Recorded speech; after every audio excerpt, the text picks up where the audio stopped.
Hello my dear children, in this particular video we'll be discussing phrases and clauses. हम tense form कर चुके हैं, हम parts of speech कर चुके हैं. अब हमारा फोकस किस पे है? एंड टाइप्स ऑफ सेंटेंसेस भी कर चुके हैं. अब हमारा फोकस है फ्रेजेस एंड क्लॉजेस पे. उन सेंटेंसेस में फ्रेजेस एंड क्लॉजेस का क्या इंपॉर्टेंस है, क्योंकि हम सब्जेक्ट एंड प्रेडिकेट जब कर रहे थे उन्हीं से उन दो जो टॉपिक्स हैं उन्हीं से रिलेटेड क्या है, फ्रेजेस एंड क्लॉजेस. और एक सेंटेंस फॉर्मेशन के अंदर अगर आप ये अंडरस्टैंड नहीं कर पाते हैं कि फ्रेज़ क्या है और क्लॉज क्या है, आप obviously you won't be able to write the sentence. और अगर आपने सेंटेंस लिखा भी तो वो ग्रामेटिकली कहीं ना कहीं उसमें कुछ ना कुछ एरर ज़रूर होगा. सो इन सब चीज़ों को अवॉइड करने के लिए हमारे लिए सबसे ज़्यादा इम्पॉर्टेंट है कि हम ये अंडरस्टैंड करें what is a phrase and a clause and their usage in sentence formation. Okay, so let's begin with phrase. A phrase is a group of words without a finite verb. There are three types of phrases. Before moving ahead, we need to understand finite verb. Finite verb का simple मतलब है जो tense को show करती है, denotes tense form. जो action words होते हैं जिसे हम वर्ब कहते हैं. अब जैसे सपोजिंगली आपने बोला कम, कम का क्या कर देंगे, केम हो जाएगा, कमिंग हो जाएगा. ठीक है. उसी तरीके से गो का गॉन होता है, वेंट होता है, गोज होता है. राइट. सो ये सारे क्या है, टेंस फॉर्म्स हैं. इनके आगे आईएनजी, इनके पीछे आईएनजी फॉर्म भी लग सकता है, ईडी फॉर्म भी लग सकता है, ईएन भी हो सकता है, डिपेंडिंग कि वो किस टेंस में बोला गया है और किस टाइम बोला गया है. सो टू से पास्ट, प्रेजेंट और future. Let's focus on the three types of phrases. So one is the noun phrase, adjective phrase, adverb phrase. ये अगर हम फ्रेजेस को यहाँ से रिमूव करते हैं तो आपने नाउन, एडजेक्टिव एंड एडवर्ब ये आपने अपने पार्ट्स ऑफ स्पीचेस में we have covered. So when we talk about noun phrase, example देखिए, a 50-year-old man is seen in the garden. A 50-year-old man, ये पूरा क्या कहलाएगा, ओल्ड मैन इसमें क्या है, इज दी नाउन. और उसको कंप्लीट कौन कर रहा है, ये जो बचा हुआ फ्रेज है 50 ईयर, ठीक है, उस आदमी के बारे में बात हो रही है तो वो कंप्लीट एक फ्रेज हो जाएगा. एंड वो क्या है, old man is the noun year. So this becomes the noun phrase in the whole of the sentence. ठीक है. नेक्स्ट वन आ जाता है आपका एडजेक्टिव फ्रेज. एडजेक्टिव फ्रेज में विच सिंपली एडजेक्टिव क्या करता है, इट डिफाइंस और tells something more about noun. So यहाँ पे हम फ्रेज की बात कर रहे हैं तो वही चीज़ आपकी फ्रेज के अंदर भी क्या होगा, उस एडजेक्टिव के साथ में जो और उसको कॉम्प्लीमेंट कर रहे होंगे या उसको और ज़्यादा डिफाइन कर रहे होंगे वो कंप्लीट वर्ड्स हम उसके साथ में यूज़ करेंगे. Let's take the example, this chain is made of gold. ठीक है. अगर हम सिर्फ गोल्ड लेते तो वो क्या कर रहा है, चेन को डिफाइन कर रहा है, is telling something more about chain, कि वो जो चेन है वो किसकी बनी हुई है, गोल्ड की बनी हुई है. सो यह chain is the noun, gold is the adjective, of उसके साथ में अगर हम ऐड करते हैं तो क्या बन जाता है, adjective phrase. Third one, adverb phrase. Adverb phrase क्या करता है, this tells something more about the verb, more information, provides more information, or it defines the verb, that is the action word. Please place the chemicals in the store room. ठीक है. सो यहाँ पे ये पूरा sentence आप देख रहे हैं कि यहाँ पे हमने एडवर्ब फ्रेज की बात हो रही है. It is telling something more about the verb. ठीक है. उसको ज़्यादा डिफाइन कर रहा है. तो जो मैंने बोल्ड में किया है ये क्या बन जाएगा, एडवर्ब फ्रेज हो जाएगा. हमेशा ध्यान रखिए adverb when we talk about phrases उसके अंदर आपके फाइनाइट वर्ब नहीं होती है. It comes without a finite verb. ठीक है. फाइनाइट वर्ब में क्या आता है, a subject and a predicate. Always remember that. ठीक है. वेयर एज नॉन फाइनाइट में that is without a finite verb अगर हम ले रहे हैं सो इसके अंदर वो मिसिंग होगा, वो फ्रेज के जैसा होगा which can not stand alone but they are group of words brought together and they are without the finite verb. Okay, let's read this.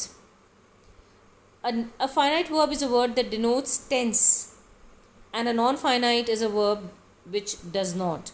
Simple है. सो फाइनाइट क्या कर रहा है, ये क्या कर रहा है, टेंस फॉर्म को शो करता है. वेयर एज नॉन फाइनाइट क्या करता है, it doesn't tell about the tense form, right?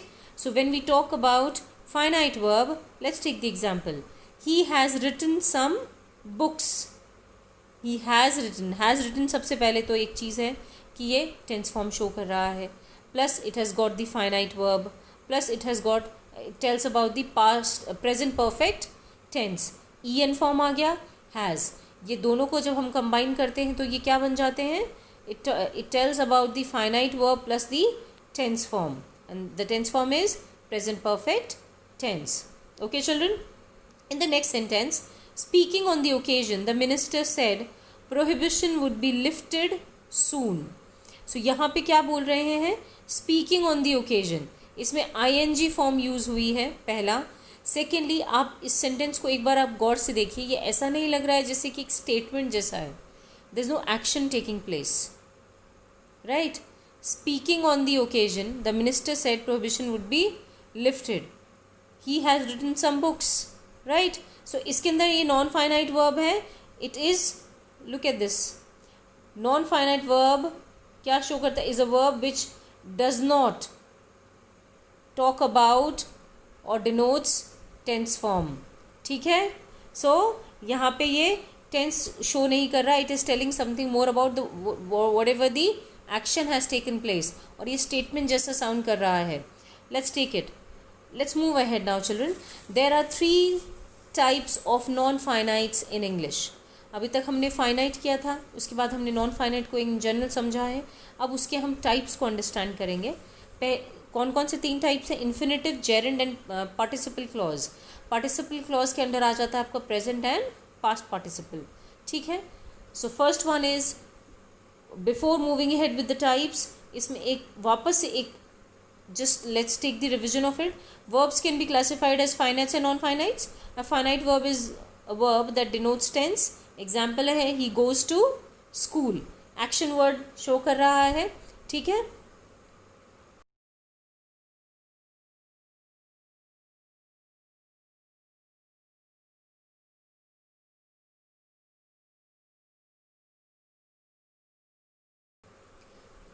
Goes here represents the simple present tense because this action takes place every day.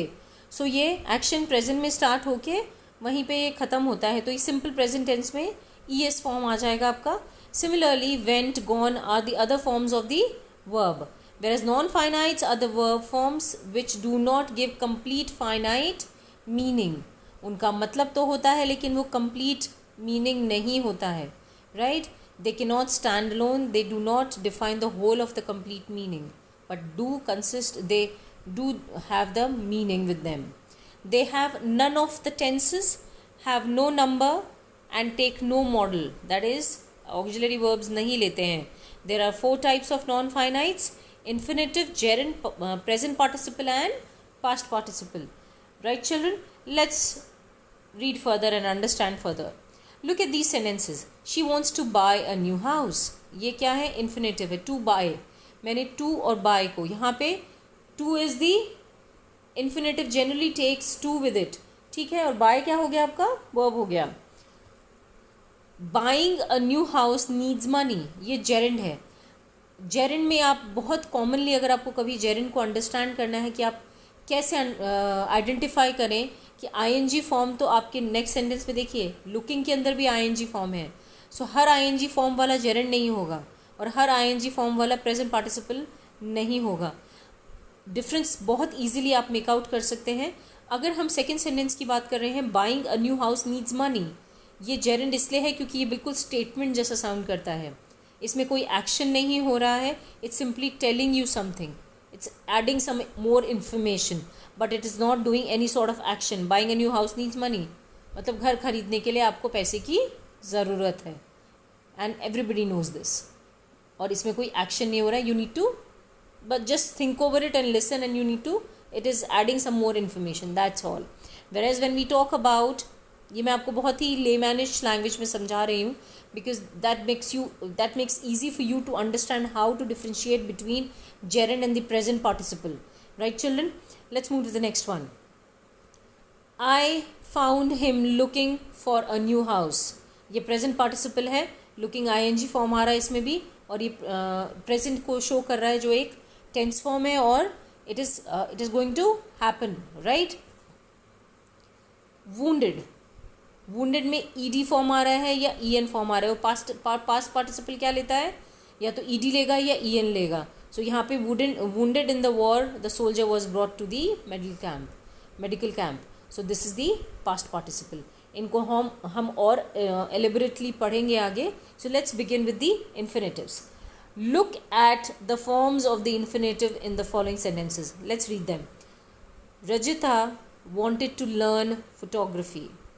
She is reported to be learning it. She is reported to have learned painting already. She is known to have been learning music for the last 5 years.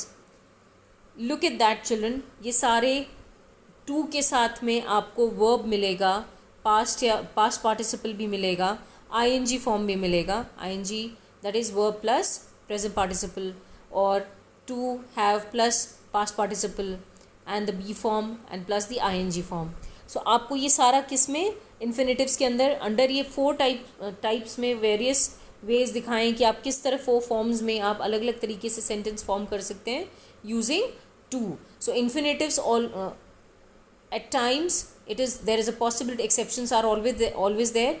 Infinitives में without to भी sentences बनते हैं, but majorly अगर हम in general समझना चाह रहे हैं, सो infinitives come along with to in a sentence. Now, in these sentences, you see 4 forms of the infinitive.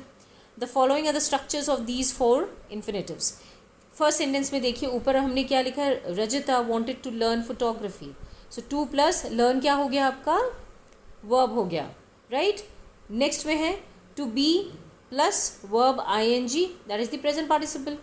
To be आपका क्या, to be एक साथ आ गया, and वर्ब में आपने क्या लगाया, लर्न के साथ में आईएनजी फॉर्म लगाया.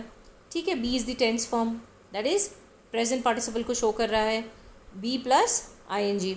Then you have sentence C, to have learned. To have again tense form plus past participle, learn का लर्नड हो गया. Then to have plus past participle plus of be plus verb that is ING. So to have हो गया आपका plus past participle show कर रहा है, to have been यहाँ पे क्या, बी का पास्ट में that's the second form of the verb. Right. And learning क्या है आपका, be past participle of be आपने यूज़ किया, been plus verb that is along with the ING form. So learn आपका वर्ब है, ING is the, it's showing the future, that is the action has taken place and it will continue up till the action is completed. Okay, so she is known to have been learning music for the last 5 years. वो 5 साल से इसको सीख रही है. This action has taken in the past and वो duration कब start हुई थी, 5 years back. Okay, now let's move ahead. Some of these forms have the corresponding passive voice. Passive voice में भी इनका ये किस तरह से यूज़ किया जाता है, let's read them. To learn से क्या हो जाएगा, टू बी लर्नड हो जाएगा. There is a great deal to be learned in photography. तो ये किस में आप पैसिव वॉइस में इस तरह से कन्वर्ट करते हैं, टू लर्न का टू बी लर्नड हो जाएगा.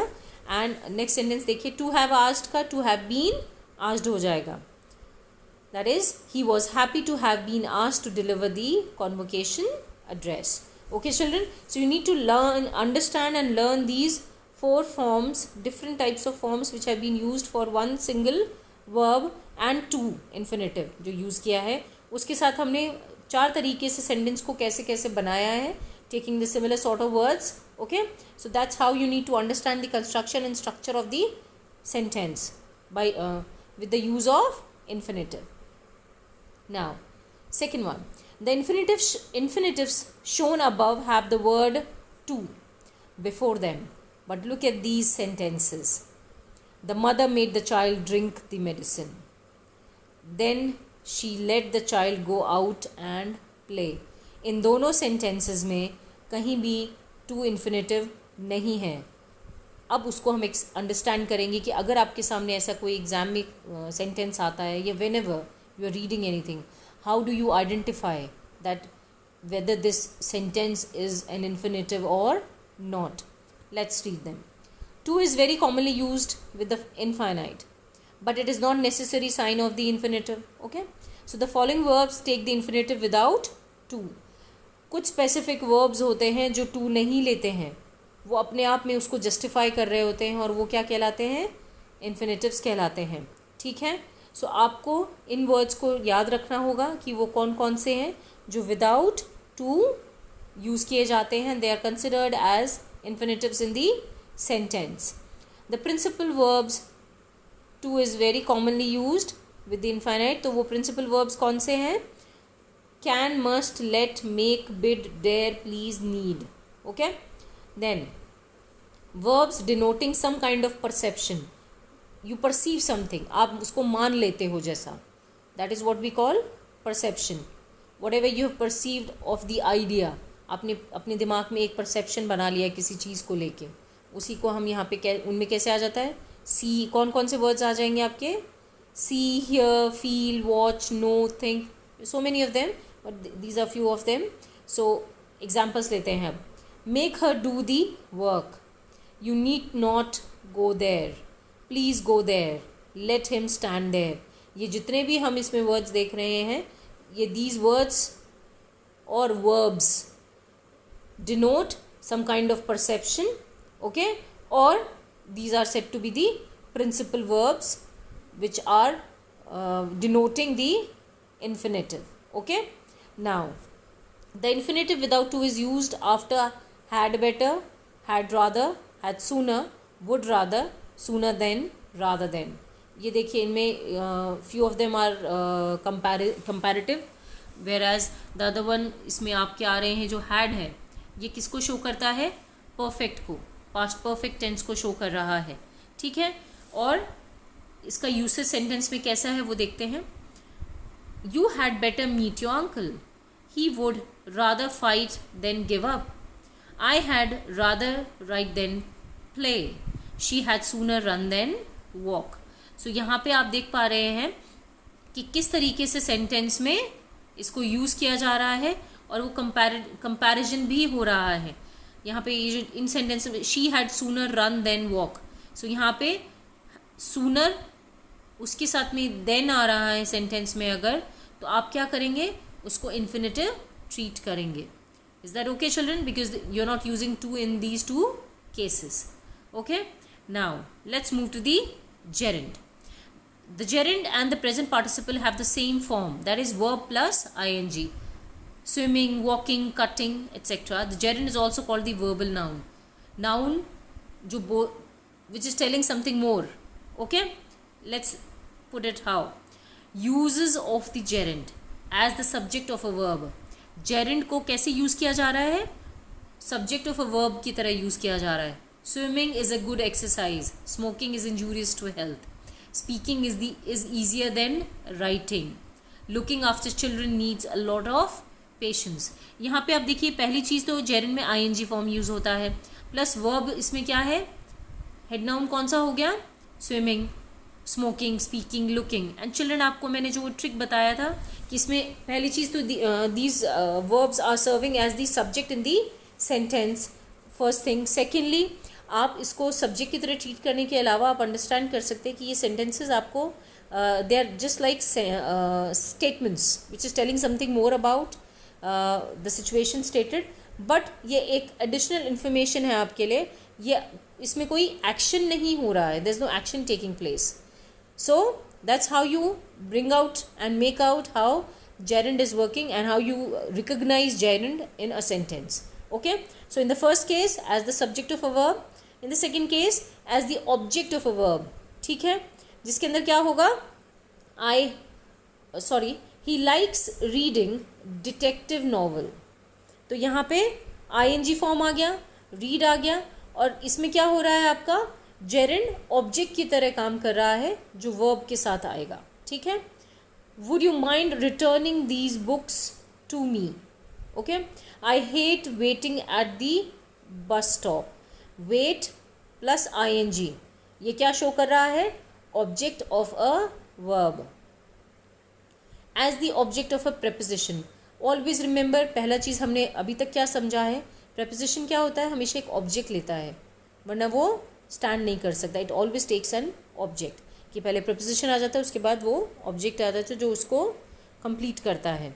सो यहाँ पे अगर हम बात कर रहे हैं प्रेपोजिशन की, तो यहाँ पे हम कैसे करेंगे? जेरेंड को, gerund as an object of a preposition कैसे होगा? ing फॉर्म जो जेरेंड की है. The minister inaugurated the school by lightning. By is the preposition, lightning is the object of preposition, and ये ऑब्जेक्ट ing फॉर्म में है, तो ये जेरेंड है.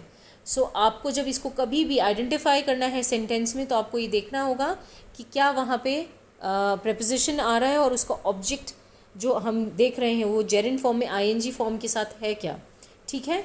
नेक्स्ट सेंटेंस देखिए. He was fined for being drunk.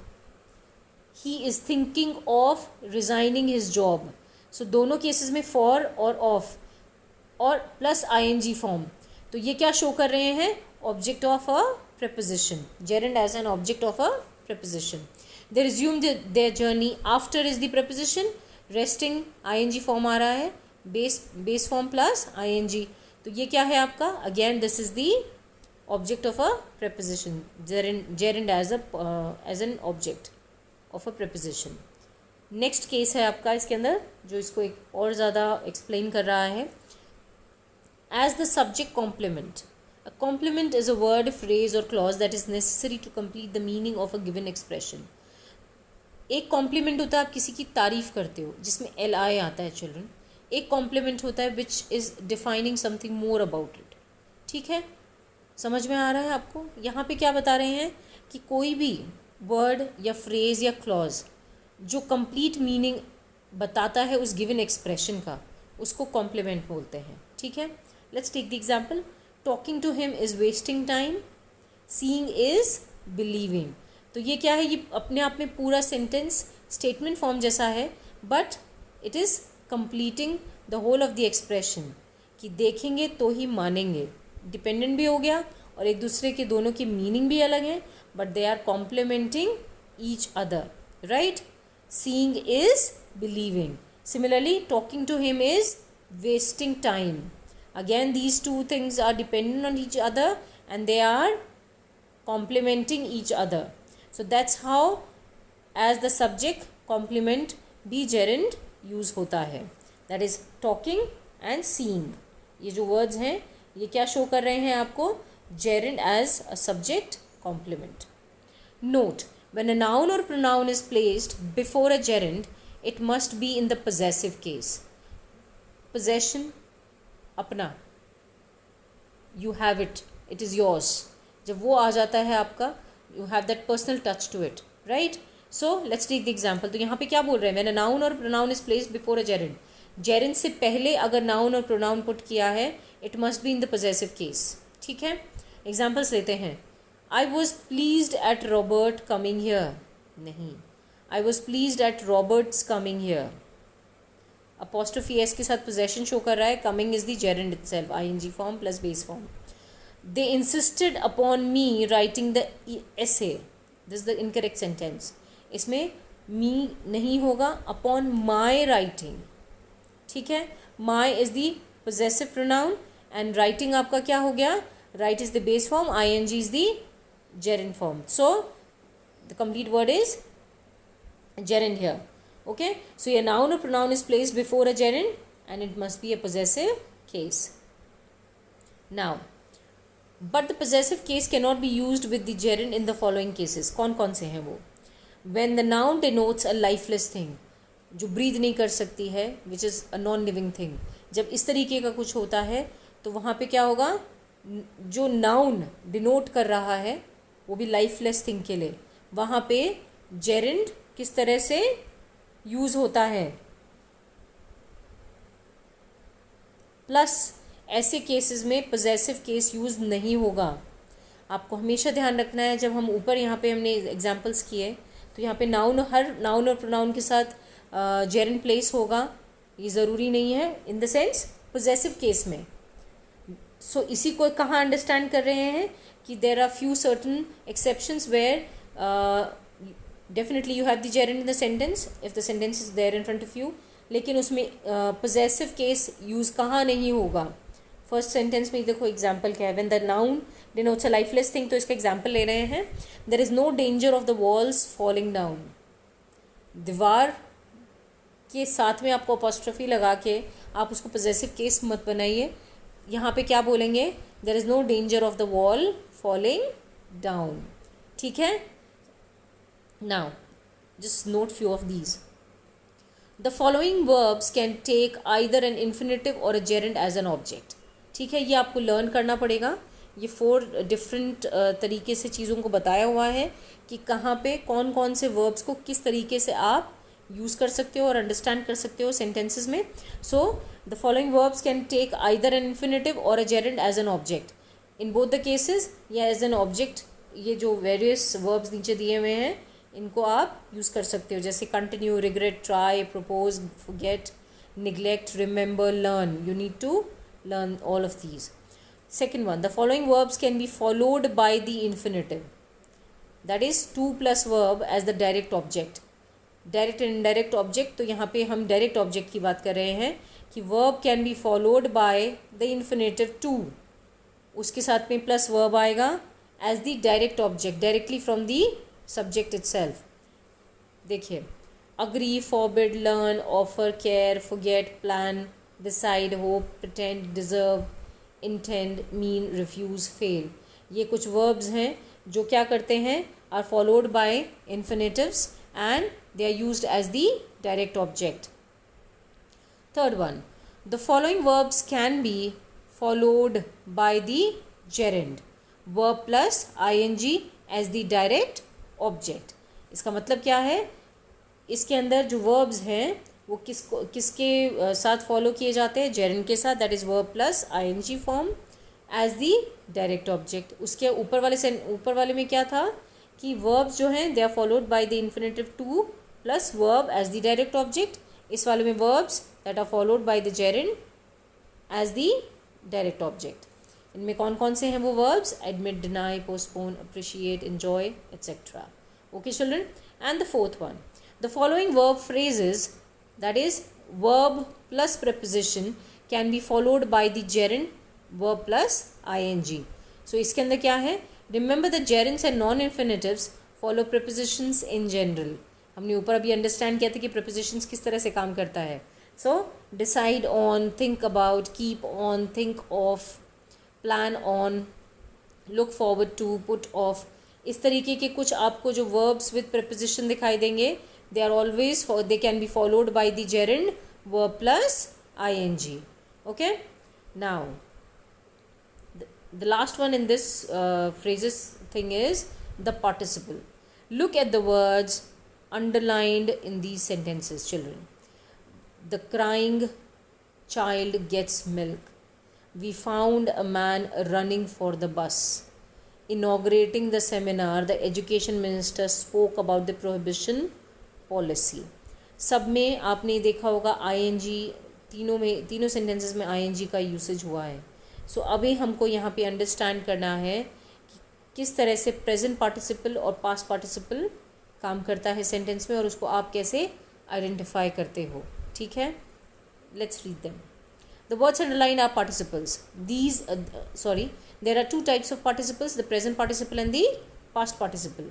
अगर हम form of the present participle करेंगे तो उसका कैसा फॉर्मेशन है? Verb plus ING, that is cry plus ING.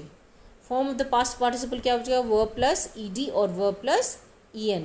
Past में है तो ये दोनों चीज़ आपको ध्यान रखनी पड़ेगी.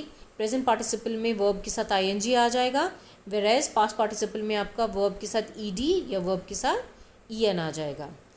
Wrong use of participles. Whenever a participle is used, the noun or pronoun to which it refers must also be mentioned. Let's take the example first and then I'll make you understand the upper first point. Look at the following sentences. While taking bath, the shampoo bottle fell. इस sentence को मैं दोबारा पढ़ूंगी. आप बताइए, आपको खुद को बड़ा अजीब सा साउंड होगा कि सेंटेंस में something is missing. While taking a bath, the shampoo bottle fell. मेरे दिमाग में सिर्फ एक ही क्वेश्चन आ रहा है कि बॉटल नहाते हुए शैम्पू की कैसे गिर सकती है. I know I am sounding wrong, isn't it? क्योंकि मेरा क्वेश्चन जो है वो करेक्ट है, बट जो मैं सेंटेंस बोल रही हूँ वो गलत है, राइट? इसका एक्चुअली में क्या बनना चाहिए था सेंटेंस? यहाँ पे shampoo bottle is not taking bath, it is somebody else. The pronoun or the noun is missing in this sentence, right? So the sentence has to be, while I was taking bath the shampoo bottle fell. So there I was missing in this particular sentence, that is the pronoun was missing. Now let's read the first point. Whenever a participle is used, the noun or pronoun to which it refers must also be mentioned. आप उसको avoid नहीं कर सकते हैं, that is the demand of the sentence. आपको वो noun या pronoun put करना पड़ेगा, क्योंकि उसके अगर आप वो नहीं यूज़ करते हो तो आपका सब्जेक्ट वहाँ पे जो ऑब्जेक्ट की तरह यूज़ हुआ है वो सब्जेक्ट बन जाएगा, that is the head verb, sorry head noun बन जाएगा वो. और वो क्या होगा, जैसे कि इस सेंटेंस में हुआ था, शैम्पू बॉटल नहा रही है, whereas it has to be a person who is bathing. Okay, now given below are a few more examples. Being a rainy day, I did not go out. Being a rainy day, I did not go out. It being a rainy day. Again, आपका pronoun was missing here. Crossing the road, a truck hit girl. Who's crossing? ऐसा sound कर रहा है कि truck cross कर रहा था और हिट कर दिया. तो यहाँ पे हमको क्या बोलना है, इसका करेक्ट सेंटेंस क्या होगा? While she was crossing the road, a truck hit her. अगर यहाँ पे हर नहीं होता और ट्रक के बारे में बात हो रही थी तो बात अलग होती. यहाँ पे हम किसकी बात कर रहे हैं? हर की बात कर रहे हैं. तो हर क्रॉस ही नहीं की रोड, तो हमने किसको मारा? ट्रक किससे? I don't know, sentence not making sense. So you have to understand कि नाउन और प्रोनाउन को आपको सेंटेंस में पुट करना है, so that it brings in the proper meaning and a complete meaning with complete sense. Okay, now sometimes the spellings of the past participles are different in the case of some verbs. आपने notice किया होगा past participle में second form of the verb या third form of the verb आ जाती है, तो वो जो spellings change होती हैं उनको हमेशा आपको ध्यान रखना है according to the usage. जैसे कम का came हो जाता है, right? hit का hitted नहीं होगा, ठीक है? hit को हम hitting कर देते हैं, right? और भी बहुत सारे words हैं. go का गॉन हो जाता है, वेंट हो जाता है. सो स्पेलिंग चेंज हो गई है यहाँ पे, कुछ तो वर्ड्स ही चेंज हो जाते हैं. सो आपको इनको ध्यान में रखना है कि पास्ट पार्टिसिपल में वो किस तरह से चेंज हो रहे हैं और उनका यूसेज कैसे है. Sometimes the present participle and the past participle can function like adjectives. वो एडजेक्टिव्स की तरह भी काम करते हैं एट टाइम्स. जैसे एग्जाम्पल लेते हैं, the wounded soldier was carried to the medical camp. यहाँ पे ईडी फॉर्म यूज़ हुआ है और ये क्या कहलाएगा? पास्ट पार्टिसिपल कहलाएगा, ठीक है? और इसके अंदर wounded soldier, it is telling something more about soldier, कि वो सोल्जर के बारे में कुछ बता रहा है. तो ऑब्वियसली वो ये जो वुंडेड है यहाँ पे पास्ट पार्टिसिपल है और ये किस तरह से यूज़ किया जा रहा है? एज एन एडजेक्टिव, ठीक है? A rolling stone gathers no moss. तो यहाँ पे रोलिंग जो है इट इज़ डिफाइनिंग और telling something more about the head noun. तो ये रोलिंग यहाँ पे आईएनजी फॉर्म ले रहा है, तो ये प्रेजेंट पार्टिसिपल हो गया. और साथ में ये क्या है? This is the adjective in the sentence. Okay, with this children we come to the end of phrases. In the next video we'll be discussing clauses. Thank you.